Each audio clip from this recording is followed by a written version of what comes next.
À quelques mois de la présidentielle au Ghana, les partis politiques intensifient leur activité. Dans ce contexte, l'on note l'usage régulier d'un langage indécent et des discours de haine dans les débats politiques, dans les médias et sur d'autres plateformes publiques. Ces actes ont tendance à inciter à la violence, ce qui pourrait affecter la paix et la stabilité du pays. Pour pallier le problème, le gouvernement et les autres partis appellent les partis politiques à éviter les discours de haine lors de la campagne électorale de 2024.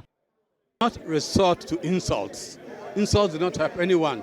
If someone's philosophy Les insultes n'aident personne. Si la philosophie de quelqu'un est mauvaise, si vous n'êtes pas d'accord avec quelqu'un, dites-le, mais présentez ensuite une alternative. Si vous critiquez sans présenter d'alternative, vous n'avez rien fait. C'est comme si on vous disait que ce que vous faites est mal. Mais alors, quelle est la bonne voie? Les acteurs politiques ne doivent donc pas se contenter de condamner lorsqu'ils présentent leur politique. Si vous condamnez, proposez de meilleures alternatives.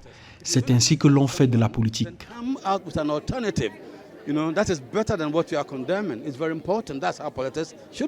Comme lors des précédentes échéances électorales, le gouvernement ghanéen, en collaboration avec la Commission nationale des médias, le Conseil national de la paix, la Fondation des médias pour l'Afrique de l'Ouest et d'autres organismes, intensifie ses efforts pour freiner la propagation des fausses nouvelles, de la désinformation, des discours de haine pendant la période électorale.